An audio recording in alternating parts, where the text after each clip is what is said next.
Communist Party of India മാർക്സിസ്റ്റിൻ്റെ കോട്ടയം ജില്ലാ സമ്മേളനം പൂർത്തിയായി. സഖാവ് എ.വി. റസ്സലിനെ വീണ്ടും ജില്ലാ സെക്രട്ടറിയായി തിരഞ്ഞെടുത്തു. ജില്ലാ കമ്മിറ്റിയും ജില്ലാ സെക്രട്ടേറിയറ്റും പുനഃസംഘടിപ്പിച്ചു. അതിനൊന്നും യാതൊരു ബോക്സ് ഓഫീസ് വാല്യൂവില്ല. ഈ ജില്ലാ കമ്മിറ്റിയിൽ നിന്ന് സഖാവ് കെ സുരേഷ് കുറുപ്പ് ഒഴിവായി, അഥവാ അദ്ദേഹത്തെ ഒഴിവാക്കി. ഒഴിവാക്കപ്പെടും എന്ന് മുൻകൂട്ടി കണ്ട് അദ്ദേഹം ഒഴിവായതാണോ അതോ ത്യാഗ മനോഭാവത്തിൻ്റെ ഭാഗമായിട്ട് ഇനി മതി എന്ന് കരുതി അദ്ദേഹം വിരമിച്ചതാണോ എന്നറിയില്ല. രണ്ടായാലും ഇനി ജില്ലാ കമ്മിറ്റിയിൽ അദ്ദേഹമില്ല. അദ്ദേഹം നിലവിൽ നിയമസഭാംഗവുമല്ല. ലോക്സഭയിലേക്കും ഇനി ഒരംഗത്തിന് ബാല്യമില്ല. അങ്ങനെ സഖാവ് സുരേഷ് കുറുപ്പ് പൊതുരംഗത്തു നിന്ന് ഏറെക്കുറെ വിരമിച്ചു എന്ന് വേണമെങ്കിൽ പറയാം. ഇനി വല്ല കോട്ടയം പബ്ലിക് ലൈബ്രറിയിൽ എന്തെങ്കിലും പരിപാടിക്ക് ക്ഷണിച്ചാൽ അദ്ദേഹം ഒന്ന് പ്രസംഗിക്കുമോ എന്നെനിക്കറിയില്ല. അതിനുള്ള സാധ്യതയുണ്ട്. അതൊഴിച്ചാൽ പാർട്ടിയുടെ സ്ഥാനമാനങ്ങളിൽ നിന്ന് അദ്ദേഹം ഒഴിവായി. അതേസമയത്ത് അദ്ദേഹം പാർട്ടിയുടെ ഒരു ഉത്തരവാദിത്തമുള്ള മെമ്പറായി, പാർട്ടി അംഗമായി തുടരും. പാർട്ടി അംഗത്വം ഉപേക്ഷിച്ചിട്ടില്ല.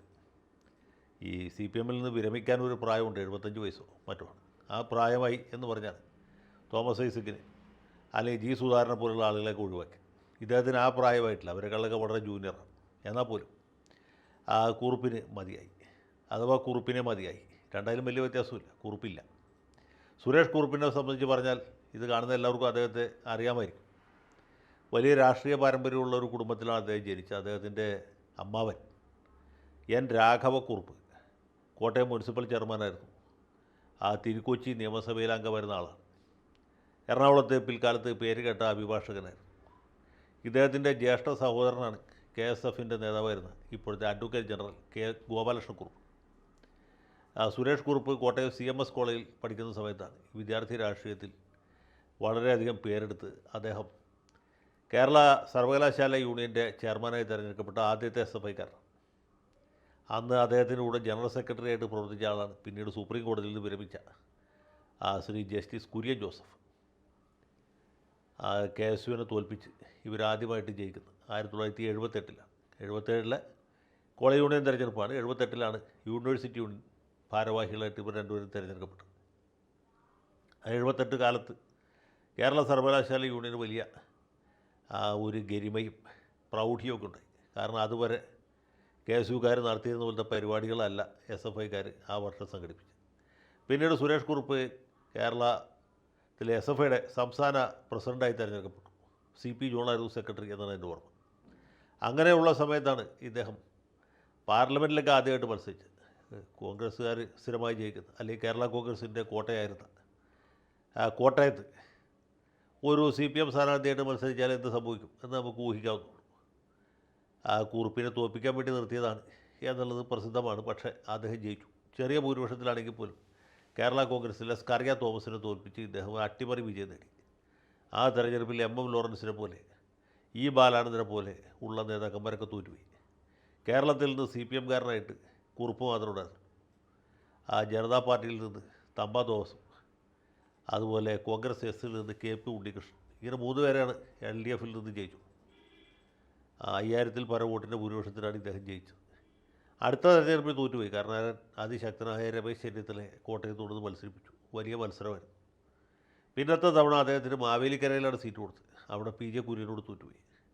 അത് രാജീവ് ഗാന്ധി ബോംബ് പൊട്ടി മരിച്ച ഒരു സഹതാപ തരംഗവും കുര്യൻ അനുകൂലമായിട്ട് ഭവിച്ചു. 96-ൽ കുറുപ്പിന് സീറ്റേ കിട്ടിയില്ല. കുറുപ്പ് അപ്പോഴത്തേക്കൊക്കെ അഭിഭാഷക വൃത്തി ആരംഭിച്ചു അദ്ദേഹം. കോട്ടയത്തും അത്യാവശ്യം എറണാകുളത്തുമൊക്കെ കേസുള്ള വക്കീലായിട്ട് അറിയപ്പെടുന്നു.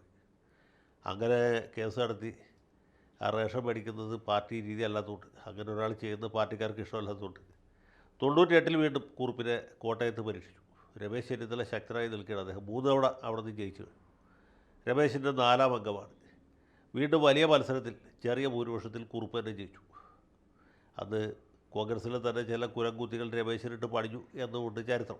ഏതായാലും പിന്നീട് കോട്ടയത്ത് രമേശ് ഒരിക്കലും ഭാഗ്യം പരീക്ഷിച്ചിട്ടില്ല. 98-ലെ തെരഞ്ഞെടുപ്പ് കഴിഞ്ഞ് അധികം ദിവസത്തിനകത്ത് വീണ്ടും തെരഞ്ഞെടുപ്പ് വന്നു. 99-ൽ പാർലമെൻറ്റ് പിരിച്ചുവിട്ടു. കുറുപ്പ് വീണ്ടും മത്സരിച്ചു. അന്ന് PC ചാക്കോയായിരുന്നു എതിരാളി. ചാക്കോ കണ്ടവാറും പണം മുടക്കി. പക്ഷേ ഉമ്മൻചാണ്ടി അടക്കമുള്ള ആളുകൾ ചാക്കോയെ വേല വെച്ചു. പിന്നെ നിതാന്ത മധ്യ ദിവ്യ മഹാമഹിമശ്രീ കാതോലിക്ക ബാബ തിരുമനസിൻ്റെ പിന്തുണയും കുറുപ്പിനായിരുന്നു. അങ്ങനെ കുറുപ്പ് ജയിച്ചു. കുറുപ്പ് 2004-ൽ വിജയം ആവർത്തിച്ചു. ആൻഡോ ആൻ്റണിയായിരുന്നു എതിർ സ്ഥാനാർത്ഥി. അത്തവണ ഈ പറഞ്ഞ പോലെ മനോരമയുടെയും കാതോലിക്ക ബാവയുടെയും പിന്തുണ കുറുപ്പിന് തന്നെ കിട്ടി. സമദൂര സിദ്ധാന്തത്തിൻ്റെ ഒരു ആനുകൂല്യവും കുറുപ്പിന് ലഭിച്ചു. അതുകൊണ്ട് നല്ലവരായ നായന്മാർ ക്യൂ നിന്നിട്ട് കുറുപ്പിനെ തന്നെ കുത്തി. കുറുപ്പ് വലിയ ഭൂരിപക്ഷത്തോട് ജയിച്ചു. 2009 ആകുമ്പോഴത്തേക്ക് രാഷ്ട്രീയ ചിത്രം മാറി. മണ്ഡലത്തിൻ്റെ അതിർത്തികളും മാറി. പാലയും പിറവുമൊക്കെ കോട്ടയം മണ്ഡലത്തിൻ്റെ ഭാഗമായിട്ട് വന്നു. അങ്ങനെ സ്വാഭാവികമായിട്ടും അദ്ദേഹം പരാജയപ്പെട്ടു. ജോസ് കെ മാണിയോട് തോറ്റു. അടുത്ത തെരഞ്ഞെടുപ്പിൽ നിയമസഭയിലേക്ക് ഒരു കൈ പരീക്ഷിച്ചു. ഏറ്റുമാനൂർ മണ്ഡലം. എത്രയോ കാലമായിട്ട് UDF സ്ഥാനാർത്ഥികൾ മാത്രം ജയിച്ചുകൊണ്ടിരുന്ന ഏറ്റുമാനൂരിൽ കുറുപ്പ് മത്സരിച്ച് ജയിച്ചു. 2011 2016 ഏറ്റുമാനൂർ ജയിച്ചു. ഏറ്റുമാനൂർ MLA ആയിട്ട് 10 കൊല്ലം പ്രവർത്തിച്ചു. കഴിഞ്ഞ തവണ അദ്ദേഹത്തിന് വേണമെങ്കിൽ മന്ത്രിയാകാമായിരുന്നു. പക്ഷേ സുരേഷ് കുറുപ്പ് നമ്മുടെ മന്ത്രിസഭയിൽ ഇരിക്കാൻ യോഗ്യനാണ് എന്ന് ബഹുമാനപ്പെട്ട പിണറായി വിജയന് തോന്നിയില്ല. അതുകൊണ്ട് കുറുപ്പിനെ ഒഴിവാക്കി. മധ്യ കേരളത്തിൽ നിന്ന് ഒരു വേക്കൻസി വന്നപ്പോൾ MM മണിയാണ് മന്ത്രിയാക്കാൻ തീരുമാനിച്ചത്. മണി ഒന്നാം തരം മന്ത്രിയായിരുന്നു. കുറുപ്പായിരുന്നു വിദ്യുശക്തി മന്ത്രിയെങ്കിൽ അദ്ദേഹത്തിന് ഒരിക്കലും അണക്കെട്ട് തുറന്നു വിട്ട് നമ്മളെയൊക്കെ വെള്ളത്തിൽ മുക്കാൻ കഴിയുമായിരുന്നില്ല. ആ ഒരു ചരിത്ര ദൗത്യം പൂർത്തീകരിക്കാൻ മണിയാശാൻ മന്ത്രിയാകേണ്ടിയിരുന്നു എന്നുള്ളതുകൊണ്ട് ഞാനടക്കമുള്ള ആളുകൾക്ക് ഈ പ്രളയം എന്താണെന്ന് അനുഭവിക്കാനുള്ളൊരു ഭാഗ്യമുണ്ടായി. അതിന് നമ്മളെല്ലാവരും പിണറായി വിജയനോടും MM മണിയോടും കടപ്പെട്ടിരിക്കുകയാണ്. ഏതായാലും കുറുപ്പിൻ്റെ കാലാവധി പൂർത്തീകരിച്ചു. 2 തവണ മത്സരിച്ച് ജയിച്ചവർക്ക് പിന്നെ സീറ്റ് കൊടുക്കണ്ട എന്ന് പാർട്ടി തീരുമാനിച്ചുകൊണ്ട് ആ ഏറ്റുമാനൂർ സീറ്റ് ഇത്തവണ വാസവന് കിട്ടി. വാസവൻ അല്ലെങ്കിൽ തന്നെ ഗംഭീരമായൊരു നേതാവാണ്. അഖില കേരള അടിസ്ഥാനത്തിൽ പിണറായി വിജയൻ നടപ്പാക്കിക്കൊണ്ടിരിക്കുന്ന വികസന പ്രവർത്തനങ്ങൾ അല്ലെങ്കിൽ വിഭവ സമാഹരണമൊക്കെ കോട്ടയം ജില്ലാ അടിസ്ഥാനത്തിൽ വളരെ നേരത്തെ നടപ്പാക്കിയ ഒരു ധീര സേനാനിയാണ് VN വാസവൻ. ഈ പിണറായിസത്തിൻ്റെ ഒരു ഉപശാഖയാണ് വാസവനിസം എന്ന് കോട്ടയത്തുകാർ പറയുന്ന ഒരു പ്രക്രിയ. ഞാനിപ്പോൾ അതിൻ്റെ വിശദാംശങ്ങളിലേക്ക് പോകുന്നില്ല. നമ്മുടെ വിഷയം വാസവനല്ല കുറുപ്പാണ് എന്നതുകൊണ്ട്. ഏതായാലും വാസവൻ ചേട്ടൻ മത്സരിച്ചു. ചേട്ടൻ ജയിച്ചു. ചേട്ടൻ മന്ത്രിയായി. ചേട്ടൻ ഇപ്പോൾ സ്റ്റേറ്റുകാരിൽ അങ്ങനെ ചാരിക്കിടന്ന് യാത്ര ചെയ്യും, താടമുറിക്കുകയും വിളക്ക് കത്തിക്കുകയും കോട്ടയത്തെ സാംസ്കാരിക മേഖലകളിൽ മുമ്പ് തന്നെ നിറഞ്ഞ് കവിഞ്ഞ് നിൽക്കുന്ന ആളാണ്. ഇപ്പോൾ അദ്ദേഹം കേരള അടിസ്ഥാനത്തിൽ തന്നെ നിറഞ്ഞ് കവിഞ്ഞ് വിതുമ്പി നിൽക്കുകയാണ്. അപ്പോൾ ഇതാണ് ആളുവില കല്ലുവില എന്ന് പറയുന്നത്. ഈ കേരള യൂണിവേഴ്സിറ്റി യൂണിയൻ്റെ ചെയർമാനായിരുന്നുള്ളതുകൊണ്ടോ വളരെ കാലം പാർലമെൻറ്റ് അംഗമായിരുന്നു എന്നുള്ളതുകൊണ്ടോ 10 കൊല്ലം മുമ്പ് ഒരിക്കലും LDF ജയിക്കാത്ത ഏറ്റുമാനൂരിൽ നിന്ന് ജയിച്ചു എന്നുള്ളതുകൊണ്ട് ഒരാൾ മന്ത്രി അവിടെ നിന്നും ഒരു സ്ഥലത്ത് പറഞ്ഞല്ല. ഇപ്പോൾ ഇതാ ജില്ലാ കമ്മിറ്റിയിൽ നിന്ന് ഒഴിവായി. ഇനിയുള്ള കാലത്ത് കൊച്ചു മക്കളെയൊക്കെ കളിപ്പിച്ച് സന്തോഷമായിട്ട് അവരവരുടെ കുടുംബത്തിരിക്കുന്നതിൽ ഒരു സുഖമുണ്ട്. അദ്ദേഹത്തിന് MLA പെൻഷനുണ്ട്, MP പെൻഷനുണ്ട്. അതിൽ ഗണ്യമായൊരു ഭാഗം പാർട്ടിക്ക് ലഭ്യം കൊടുക്കണം. എന്നാലും ബാക്കിയുള്ള പൈസയുണ്ട്. ആ പൈസ കൊണ്ടൊക്കെ ജീവിക്കാവുന്ന ആർഭാടങ്ങളെ സുരേഷ് കുറുപ്പിനുള്ളൂ. അതുകൊണ്ട് ഇനിയുള്ള കാലത്ത് വിശ്രമിക്കുക, സന്തോഷമായിട്ട് ജീവിക്കുക. കോട്ടയത്തുകാർക്ക് സുരേഷ് കുറുപ്പിനെ കുറിച്ച് നല്ലത് മാത്രമേ പറയാനുണ്ടാവുള്ളൂ. കോട്ടയത്തുകാർക്ക് മാത്രമല്ല, അദ്ദേഹത്തെ അറിയുന്ന ആർക്കും മാത്രമേ പറയാൻ പറ്റുള്ളൂ. അതുകൊണ്ട് ലാൽ സലാം ധീര സഖാവേ, വിശ്രമ ജീവിതം സന്തോഷകരമാകട്ടെ എന്ന് ആശംസിക്കുന്നു.